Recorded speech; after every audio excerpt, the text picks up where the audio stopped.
Hello and welcome back to another session of the MilVet podcast. I am honored today to be here with a fellow Marine, Nick Powell from BigRentz. Great to be here with the MilVet. And for those who don't know who the MilVet is, we help veterans get jobs, executive level jobs with private equity and venture capital backed companies. And if you're a company that is looking to hire great veterans into executive roles, we'd love to talk to you. Or if you're a veteran looking for a job, we'd love to talk to you as well. But I'd like to talk to a bunch of veterans and folks in the field to kind of get an idea of what's going out there, talk about transition. And again, great to have you here today, Nick, and we'd love to introduce yourself to the crowd. Yeah, thanks, Bo. And thank you again for the invite. I really love what you guys are doing over at the MilVet, and especially with this podcast. So happy to be a resource and share my experience. So as you mentioned, my name's Nick Powell. I guess I started my military career right out of high school in 2008. Really wasn't expecting to do so. I think the funny story that I have is, I was a little bit on a broken path myself. And, Staff Sergeant Orez came in his nice dress blues and his Mameluke sword. And as a 18-year-old, how could you say no to that? So had a chance to take me out, kind of explain what the Marine Corps was all about. Got me really, really interested in joining and really, Bo, becoming bigger than something than myself, right? I was in sixth grade when the Twin Towers went down and really didn't feel that much of the effect of it until I kind of got a little bit older at the age of 18. So decided to join the MEPS program.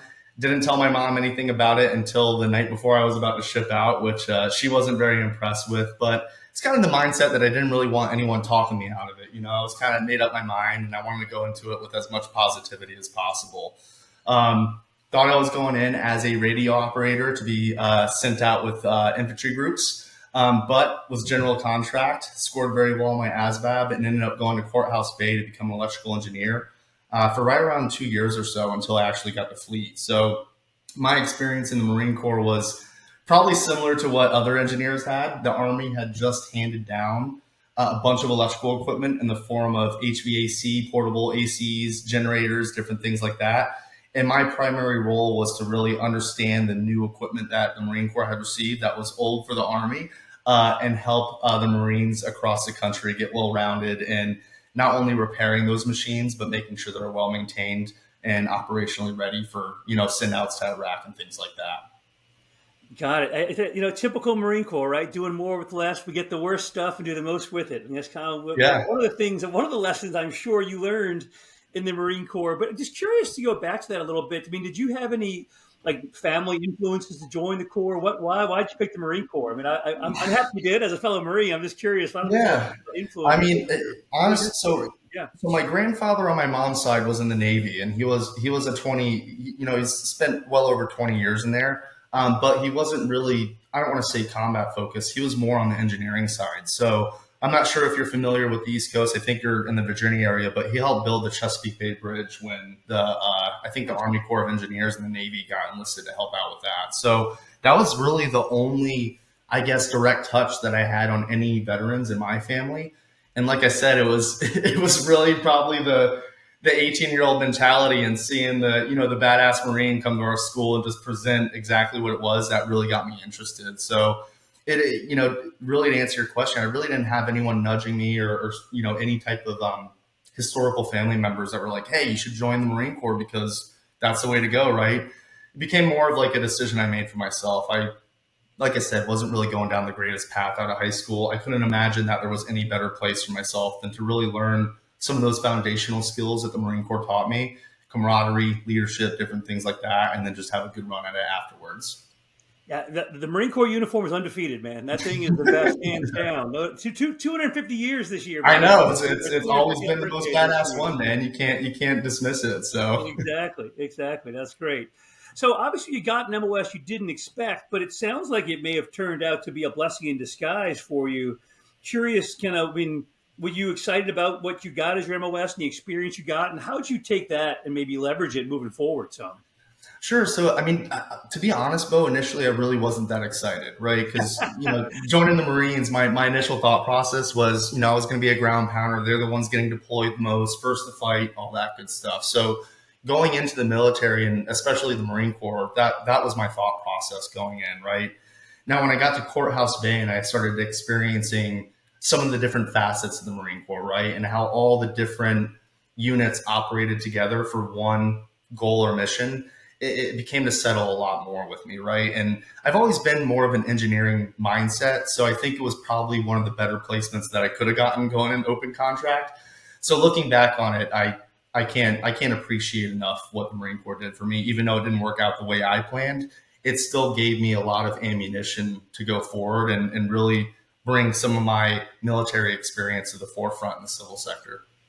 Gotcha. And just talk about that a little bit and just about your transition. So you did 4 years. Yep. Did you think about getting in? What was kind of your decision point as far as staying in, getting out, and kind of talk about your transition a little bit and how that went for you? Sure. So I was pretty motivated 3 years in the Marine Corps. I had a mindset that I wanted to be a sergeant major someday, go down to Paris Island, train new Marines, and kind of have a full go at it. Um, the unit I was in, and I love the unit, led by Lieutenant Colonel Chris Ritchie at the time. I believe he finished as a colonel. Was Max Deuce. So they called us the Dirty Deuce. We were part of the Marine Air Control Group 28 Squadron out of Cherry Point. So there wasn't, I don't want to say a lot of opportunity to volunteer for different things and go out and actually train with Marines and field operations and things like that. But truly and really, you would have to volunteer for almost everything to be able to actually get an opportunity to go pair up with another unit and do some field work. So got a chance to really volunteer for a couple really great field operations. One of them that kind of comes to memory first was one to Chicoteague Island, where we were working at the NASA facility for a little while on some different radar tech, right? We were on leave one weekend and just hanging out at the beach, a couple of us, Marines. And we started seeing a gentleman out in the ocean that was going under. It looked like he got caught in a riptide and he was about to be, pulled under. About a few minutes later, we saw a family running down the beach, pointing to him, asking, there's no lifeguards on duty. Can anyone help him? I looked at one of my Marine buddies, and being a lifeguard in my prior life, I kind of knew exactly what to do and how to approach the situation. So we were bodyboarding that day. We had a couple bodyboards with us. I instructed him just to paddle out as fast as possible and understand that once he got to him, he was going to probably be freaking out and pulling him and grabbing him in the water and whatnot. But luckily, I was there right behind him with the bodyboard. We got him stowed in the middle of the board, each of us on each opposite ends of the board, and then just started kicking our legs as hard as humanly possible to try to get out of the riptide and get back to shore. Probably about 20, 30 minutes of just pedaling. We finally broke the riptide, got to the shore. The ambulance met us there, got the gentleman off to the hospital. Everything was good and fine, right? We were all happy, high-fiving, spent the rest of the day at the beach, feeling good about ourselves, and really didn't think anything much about it after that, though. But I think I was joking around with you previously. The next day, we were getting everything set up, getting the generators up and moving, getting all the electricity powered. And, we hear attention on deck from our gunnery sergeant, which you don't really hear that often when you're out in the field, right? Especially if there's no lieutenants or anyone with you that's out with you. And sure enough, it was the colonel that was in charge of the NASA facility and part of the Marines. And he was telling us a story about Sunday. He had woken up and he was reading a news article in the local newspaper about some Navy SEALs who had saved a guy from drowning. So apparently not only was there a media rep there that saw everything go down, but apparently we were the buzz of the town without really knowing it. So he said, I'm sitting here thinking to myself, I'm not in command of any Navy SEALs here at this NASA base. Like who could this possibly be? And then I remember I got a group of knucklehead Marines out here that are doing some testing. And he finally got it out of us. Who was at the beach? Who ended up doing this? And it was me and my buddy. And he ended up writing us up for the Navy and Marine Corps Medal, which was something, one of the more, highlights of my Marine Corps, career, because it's not something that normally floats around very often. So ended up having a great time, in the field and operations in the Marine Corps. Right when I was about to re-enlist, I had a really great relationship with one of my staff sergeants, Staff Sergeant Reynoso. And we had been through quite a bit together. And he was very transparent with me. He said, hey, I think you should get out in the civil sector and see what you can do there, because I think you can get more of an impact. And that's essentially what I did, though. I took his advisement and I went in the civil sector and started cutting my own pathway there. I want to go back to this. First off, funny they confused you with a Navy SEAL. You definitely probably didn't have the same long hair as a Navy SEAL, I would assume. Yeah. But, most folks can't tell. I get it. It's pretty cool. But the Navy Marine Corps Medal is a big deal. That's that's something I had a few friends that had received them over the years, and it's always for some type of a life-saving incident, a motorcycle crash they have to be on the scene for. That's pretty darn cool to have that, and this is the thing, nothing of it. Like this is what Marines do. It's kind of a day Yeah, day exactly. Yeah, of the guy's it's life. Go clockwork for back, us, right, Bo? It's yeah, clockwork. have a beer after that. I'm sure he's all good now, and to go back. I'm gonna stay at the beach. I'm good. But man, great Yeah. they found you, and great for the recognition. But it had to be certainly a highlight, and pretty cool, and pretty cool too to have that advice from a staff NCO that kind of took you under his wing and said, "Hey, I see potential in you, and while the Marine Corps would be great, maybe there's bigger and better things out in the civilian world." So great that he said that, but how did you do it? I mean, it's having the idea to do it is one thing, but No, right? I mean, you're 22 at this time, probably around that age. I mean, how did you make the transition? What was your Yeah. approach from like, okay, I guess he's right, I'm going to go for it. Well, what did you do? Yeah. Yeah. So I guess one thing, looking back on it, and a key takeaway of attending college is I think the network that you get, right? You have the alumni, you have your graduating class, and you always have that network to kind of drop back onto. I think when it comes to the enlisted side of Marines and going through TAPS, you really have to focus on forming that network yourself, in my opinion, right? A lot of enlisted members choose to stay in, right? A lot of my buddies that, were initially in fleet with me that were private first classes, Lance Corporals, are now still in today. So they didn't like to get out. And that network, while it's powerful, really comes down to your experiences in the Marine Corps together. So when I was transitioning, I think my basis idea, Bo, was really how do I start networking and getting my skills and strengths out into, I don't want to say a marketable area, but I guess a group of individuals that would consider that valuable to them, right? And my initial thought process is, well, where do I find these type of individuals? And, my immediate, I guess, solution was the service industry, right? So I got into fine dining, bartending, and different things like that, and really just started talking with people, right? Understanding what they did, what their background was, what they're going to do in the next, 3 to 4 years. And a few of them I formed really great relationships with that are still mentors today. Eventually, after moving to Texas, I met my business partner, John Clark, who owned a construction company. And that's kind of how I fell into the startup of ProsRent and different things like that. So I think a lot of people really dismiss the power of network, right? And networking and getting to know one another and sharing strengths and weaknesses and then growing together. And that's something that I really gravitated to in 2012 after I got out of the Marine Corps. No, you bring up a great point. I think that networking, people somehow it has a bad rap. I think and I always say first off, and you may have heard me say this before. There's a one letter difference between networking and not working. Yep. If you're not networking, you're probably not working because the Yeah. reality of how you get a job is through your network. You can apply through an ATS system 100 times. The chances of you getting hired are pretty slim. I mean, that's my experience and what I've seen, and I know people get very, very frustrated by that. And I think your approach is pretty solid. You go to in the service industry, you have people coming in every day that are probably you can talk to, bartending. You kind of feel like a bartender is to meet a wide array of different people. And again, I think that makes a lot of sense for getting out there. If you don't have a network, right? If you are a more younger guy, that's a great place to meet folks that may have a little more experience and figure out how it leads. I think there's a lot of goodness in doing that. I tell you, I met my wife at a bar, so networking works. I found my wife led to your career. It's how it works. We're good at networking. We do it naturally. I think we're good at it. And but when you don't think of it as networking, you think about just hanging out and talking to people.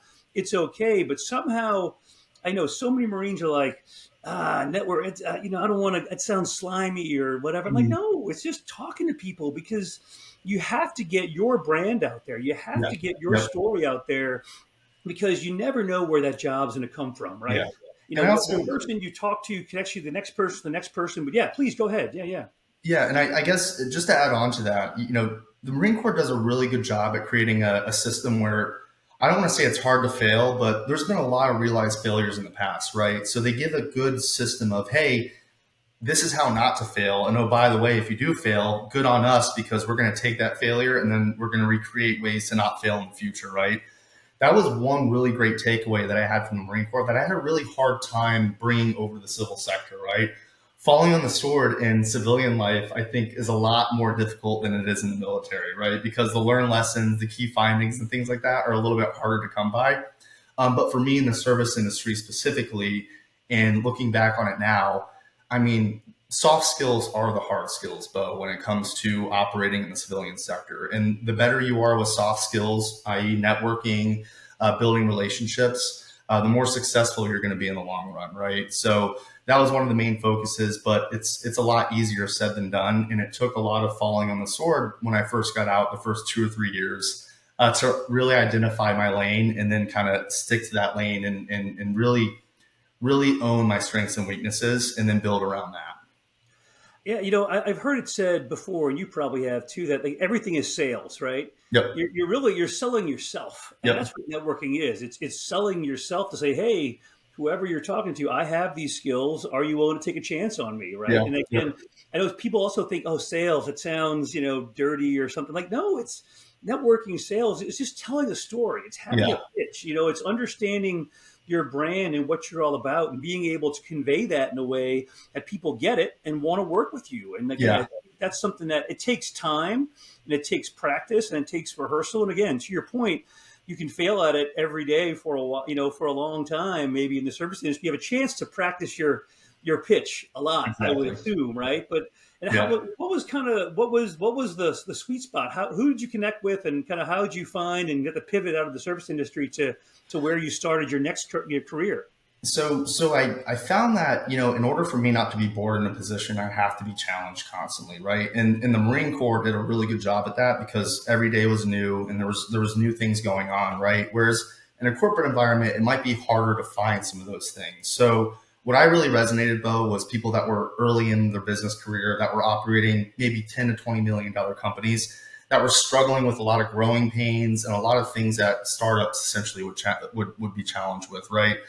That led me to an even deeper rabbit hole of getting involved in the startup ecosystem here in Dallas. So there's the North Texas Angels Network, there's the DEC, there's different networks that will give you the ability to participate in roundtable forums and communicate and then help enhance and build your network. So, for me, it was really deciphering, I'm probably not going to be the best conversation piece with a Fortune 500 leader like Jamie Dimon, right? Or at least not yet. So how do I build the stepping stones to get into the boardroom with those types of individuals? And that's essentially the approach I took. So I found a really good niche spot in the startup ecosystem. I had a lot of really great ideas when it came to operational efficiencies. I grew up in the tech world, so I've always had, access to, Super Nintendos and things like that. So I brought a lot of that to the table, and I was able to really identify that, hey, these operators that are in the small business realm would really appreciate and value the skills that I could bring to the table.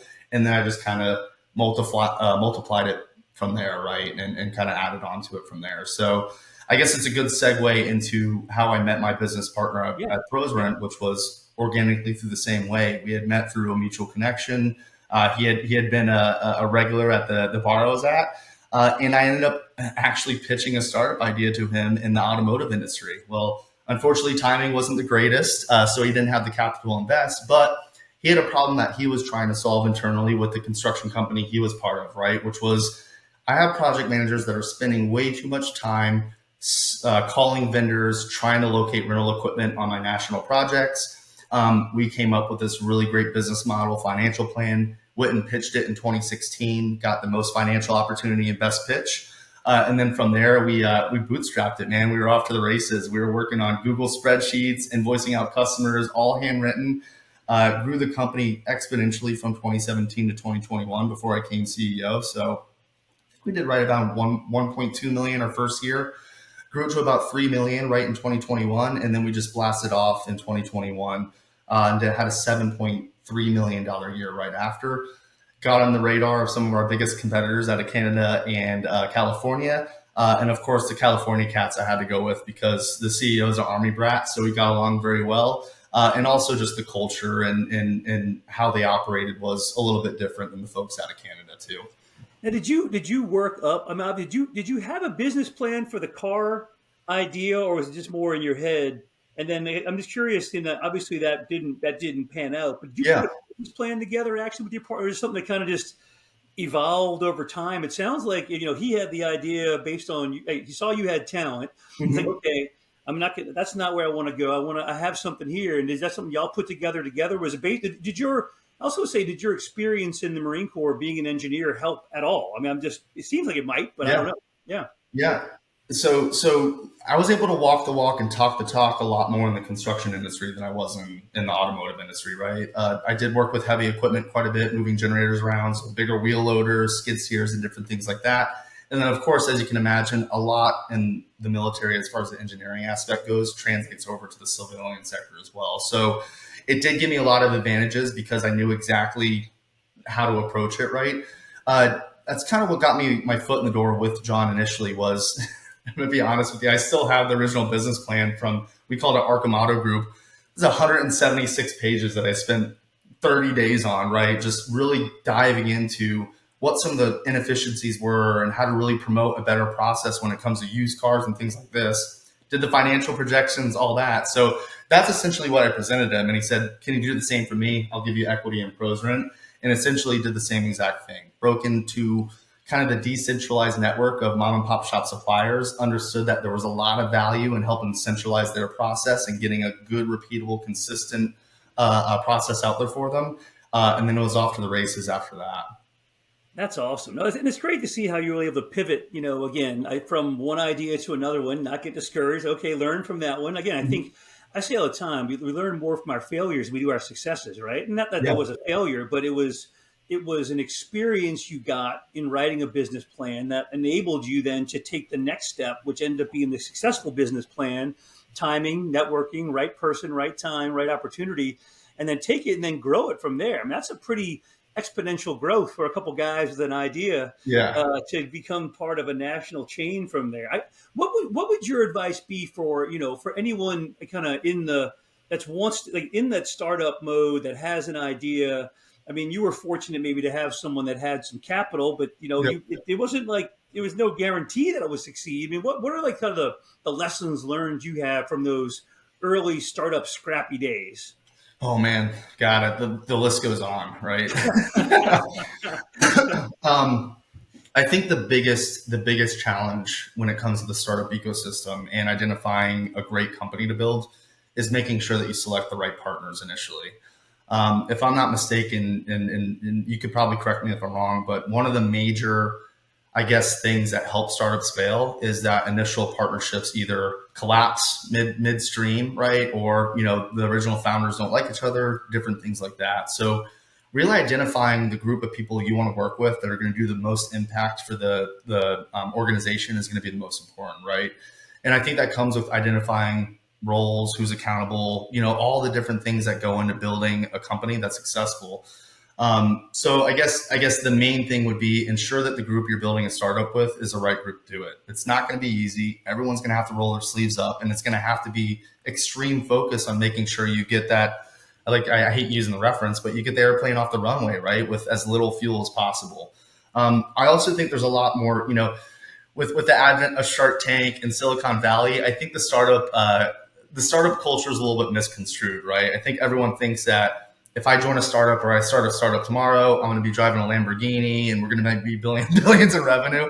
And it really, like I said, it really is a grind, right? And I think from my perception, the time you spent in the trenches with your brothers and sisters, right? Just like in the military, those build the biggest bonds over time, right? So once you get the first one, two, three successful ones under your belt, all of a sudden you're looking back and you have a group of 5 to 6 really well-rounded individuals that can go and just rinse and repeat over and over and over again. So I think that's going to be my top advice is really find that network of individuals that are very powerful and can make an impact on different areas of your company, whether it's operations, whether it's raising money and funds, finance, so on and so forth. That's one of the probably the biggest failures that I had is I just thought I could take on everything, right? And I didn't really know much about finance and the accounting side of it. I was more of like the sales guy, the go-getter, let's hold the team together, camaraderie, teamwork, all that stuff. So the back end thing I, needed a lot of help with, right?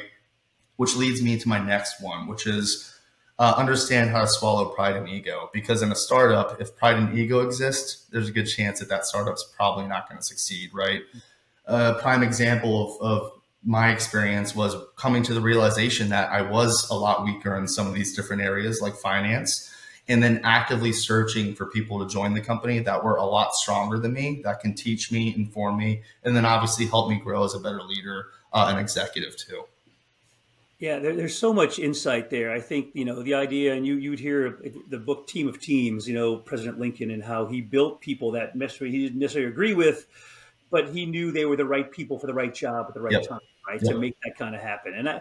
And you hear so many stories in this startup world of people that have this amazing idea, but they're the brain, they're the engineer, and they've made this widget or made this thing, but they're, to your point, they're afraid to let go, maybe because it's their baby and they own it and they're like, it's mine. And without the right people and the right, it's even the best idea will fail Yep. if you don't have the right people and the right way to bring Yeah. it, forward. Right. So again, I think you're right. You have to let go a little bit and bring in the right people, identify where you are, what your weaknesses are, being able to find and evaluate the right talent to come in there. I mean, it's a hard lesson learned for a lot of Yep. people. And you see Yep. most startups don't make it as a result of that, right? Yeah. Yep. And did you have challenges on the funding side, or was it that pretty good? I mean, it sounds early on. It's always, you hear that a lot from Yeah. folks, especially when they're first time around. And were you making a lot of pitches to make like? I mean, how many times you have to pitch? I'm always curious about that and hearing that kind of thing. So early on, I wasn't involved in the fundraising process as far as the front end goes. So I was helping put together the valuation and the value drivers. And then John, who was our original CEO, was the one that was raising money. So he did have a successful go at it prior to COVID. We raised from two angels. I think it was over like $400,000 or so.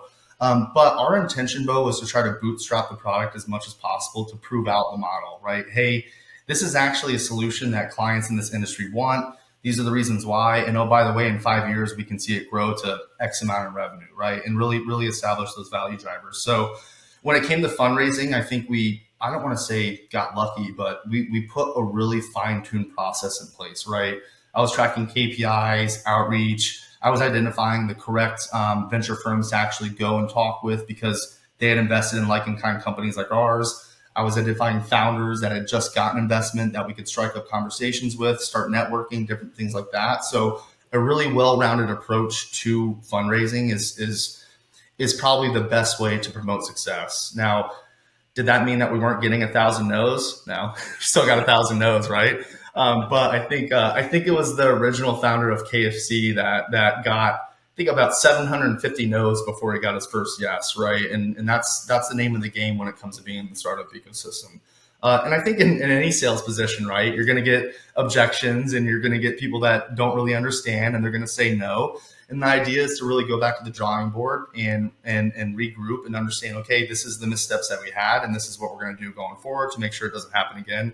And we really gravitated to that approach. So once I became CEO in 2021, I think we had taken in just around 400,000, like I had mentioned. And then at that point, we got the interest of a financial institution that gave us some backing on the form of a credit, and then a couple more angel investors. So I think when it was all said and done, we took in less than $900,000 in investment, and were able to squeeze out during the life cycle of the company until we sold around 12.2 million or so. Wow, that's awesome. Yeah. So it's almost a clear definition of bootstrapping. Yeah, that is impressive, no doubt about it. But you're right. I mean, you can't get frustrated because you're going to get a lot more no's than you are yeses. I'm always curious. Do you have anyone? And maybe you did, and I don't know. Do not know the answer to this question. But did you have anyone that after the fact said, "Man, I wish we would have invested there," or "Man, we missed something"? I'm always curious about that because you always hear guys say, "Man, I wish I should have seen that one." Yeah, it hasn't been voiced to me directly, but I think there's probably a couple parties out there that are kicking themselves in the butt a little bit now, right? Because some of them you progress down the line and you're like almost to the point of signing the paperwork, and then it's just a gut feeling we don't want to move forward, right? And then months later the company sells. So I think there's a little bit about that out there. In my mindset, when I'm growing up and I'm investing in companies someday, hopefully, knock on wood, I'm probably going to have the mindset of send it and forget it, right? Because I've kind of learned in my life that if you're going to take a chance on a startup, it's a major chance. It's almost like going to the store and buying a lottery ticket, right? So doing your due diligence and understanding exactly who the leadership is, what the direction is probably going to be the best ammunition you could get to not A, having regrets of stuff that passed you by because you didn't do the proper due diligence, and then B, not making investments in the wrong type of companies. Yeah, that's great insights for sure. And I'd love to kind of even from there, obviously you bootstrapped it, you got it to a place where you were acquired. What was that process like for you? I mean, you obviously have to lose a little control in some way, Yep. shape, or form. What's that like, or what can you share on the process of being acquired, and what changes happen in that process? I'm sure they're all a little different, but probably some common threads that come Yeah. through in that kind of process. So I guess, the best way to say it is, as a startup, it's very grindy, right? And there's a lot of loose mechanisms that are happening to kind of get the well-oiled machine up and running, right? I almost compare it to Frankenstein, right? You need the specific bolt of lightning to make sure everything's running good, and then what happens in between is kind of like the doctor knows, right? Or the guy that created the monster.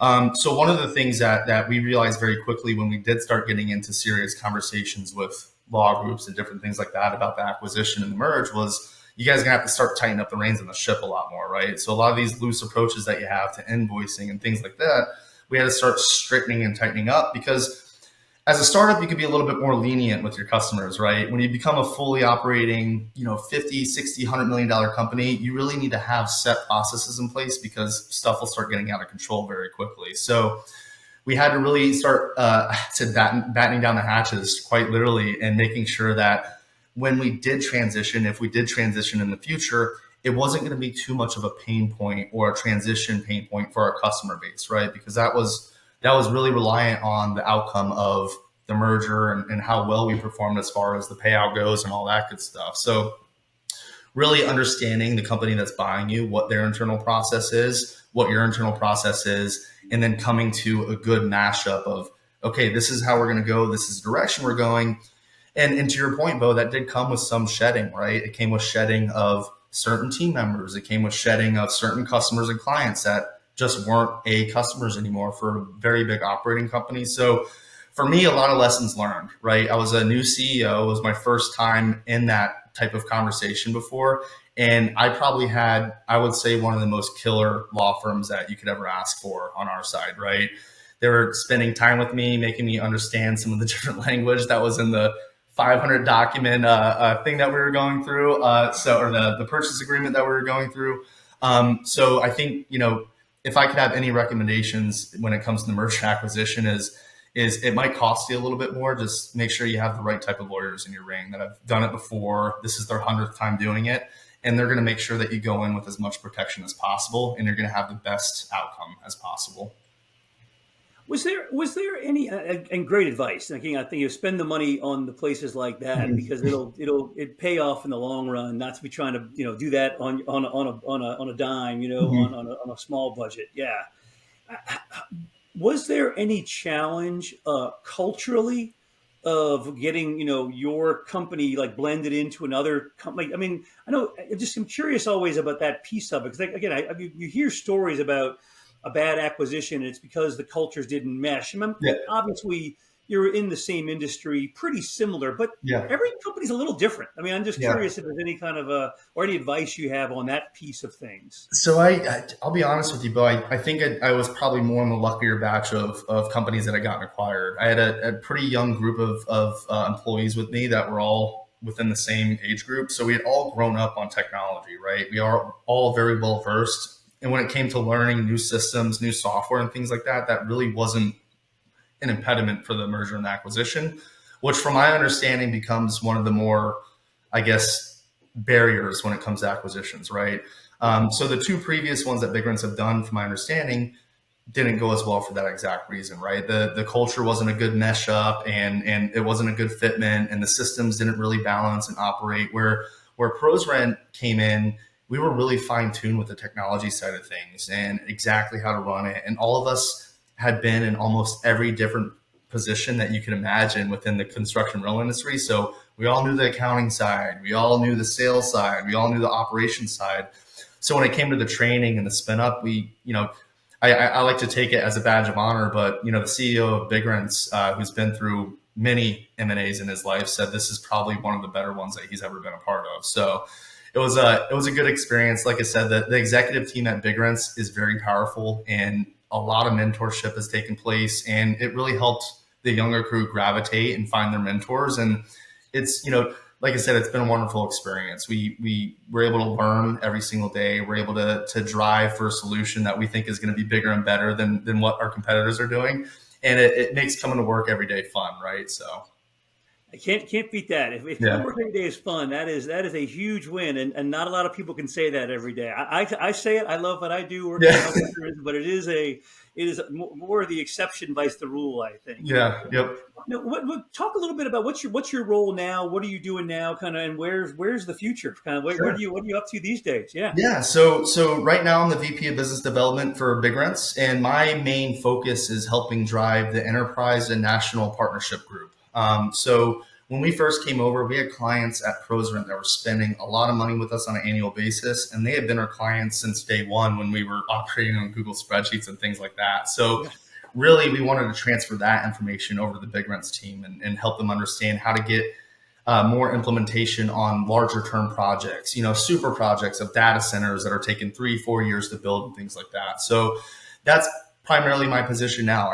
I lead the outreach group, so the BDRs, and then I'm the head business development, honcho for BigRentz when we get big enterprise clients that are really looking for ways to solve some of their challenges, right? Hey, we're benchmarking for savings. We're having a tough time getting this type of equipment. How you can help us here? Different things like that. I think that's one of my more favorite part about being in a sales position, especially in construction, is it's more consultative sales, right? It's not like I'm selling a toaster or what I like to say, a vacuum from like back in the day, right? So it's more a consultative approach. It's understanding how are you managing the process today? Are we a good bolt on to your operation? And if we're not, we're happy to say no and pass on, right? And that's really the way I've managed all of my sales relationships. It's funny you joke earlier about being a salesman and everything you do every day. I can give you an example of me being a bad salesman this past weekend with my wife and not being able to go to happy hour with one of my buddies, right? So we're all learning every day. And like I said, I think sales gets a bad stigma, but it's probably, after being a CEO for 2 or 3 years, I'm enjoying it a lot more. Let's just put it that way. Fair enough. Fair enough. Well, you see me doing it very well and enjoying it, and then enjoying going to work, was the great thing. What are you doing? Are you still involved at all in the veteran ecosystem with entrepreneurship? I mean, obviously, you're a great example of a guy. I mean, enlisted Marine, did his 4 years, and has made an amazing run up to the role you're in now. I mean, do you still stay engaged with folks that are out there in the community? What's your kind of veteran engagement these days? Yeah, so I mean, I'll be honest with you, Bo. Up until recently, it was just with the old unit that I still have a connection with, right? So I mentioned Staff Sergeant Reynoso. He lives in Virginia Beach, and my family's going there at the back end of this month. So we'll spend time with him and my gunny from back in the day. So I still keep in touch with that group. My time commitments this year and last year are finally cleared up. So I'm trying to get a lot more active in the veteran community, especially when it comes to supporting veterans that are interested in the startup ecosystem, entrepreneurship, and different things like that. So I am actively assisting a few on projects that they have going on, just out of the goodwill of my heart, because I want to do that, right?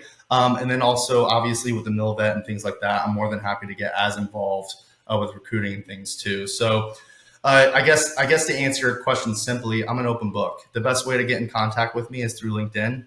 As long as you're not trying to sell me like an automotive car warranty or anything like that, there's a good chance that I'm going to respond back. I'm on the perception that I don't really think any meeting's a waste of time. I think if you're a good active listener, right, and you can approach every meeting with a positive mindset, there's going to be at least 1, 2, 3 gems of information that you're going to pull from anyone, right? And that might be the guy that's trying to sell you a new software system, right? That gives you a new technique to sell to your customers, or you end up forming a relationship with them and buying the product, or, learning some different no's and to-dos and not to-dos when you're in those situations. So like I said, open book, reach out to me on LinkedIn. Anyone's more than welcome to grab up some of my time. And like I said, I'm going to be more active in the veteran community going forward. No, I love that. And again, I really do think that your example is one that so many people can learn from, because, you have these young Marines that are getting out, a lot of them going back to school, a lot of them may have these great ideas, and you're a role model for those folks. I mean, again, your career trajectory is pretty awesome, and I think somewhat unique. I mean, it's in a short period of time to go from a Marine Corps career to where you are now and the role you have now. Certainly, I think you have the ability, and I know you would be happy to send that elevator back down to help Yep. lift up some of those veterans that are just lost. It's a complicated. What you did is not easy. Yeah. You made it sound easy in talking to me today, but it is not easy and a lot of things to navigate. And again, I think anytime any of us can share our experiences and make it a little easier for someone to navigate the process, say, man, I learned the hard way. I'm happy to share the lessons of, more of the failures and the successes are easy, but you want Yeah. to, this is what I did. Don't do that or whatever Exactly. it is, Yep. So Yeah. there's a lot of No, that out there. I So, agree, Bo. And I mean, as Marines always are the ones that are least likely to give up and quit in tough situations, right? And that's one thing that, one of our early investors, Michael Osborne, tells me often is like, I knew I was getting a good investment because I was getting a Marine, and you guys never give up, man. You just, it doesn't matter how hard it gets, what the situation is. You guys are just always thinking about moving forward. And a lot of that comes from the training that I got. And I understand that exists through a lot of our veteran community. I think to your point, Bo, they just have to figure out how to channel it properly, right? And get on that pathway to success. And it's not easy. You're going to be first to the fight like we're always used to doing, right? But I think the outcome and at least what I've experienced has been well worth it, right? All of my learnings, key findings, maturing as a person and a business executive. I mean, I can't speak enough about how much I learned from the hardships, even though they were hard, right? yeah. Yeah, and you definitely, I say, you learn much more from the hardships and maybe the bad bosses than you do from the easy Yeah. times and the good bosses, Yeah. and Yep. put those in the toolbox and break them out when you need them. But that's awesome. No, I really thank you, Nick, for the time today. I appreciate your offer to help out folks to listen to the podcast and maybe just starting out or looking for a role model to kind of talk to about how you did it, because your journey is pretty incredible and really been a pleasure and an honor to talk with you today. And as you continue to grow, the MilVet's here to help you find some great talent as well. Yeah. So Oh yeah, man. I'll definitely let you know when we're ready for our next one. And Bo, like I said, I really appreciate the time. I think you guys are doing an amazing thing. It's always great getting to connect with you, one of the more badass Marines I've come across in my life. So thank you very much. Hope you have a great weekend, and we'll chat soon. Okay. sounds great. Have a good one. Good talking to you, Nick. Thanks, Thanks. Bo.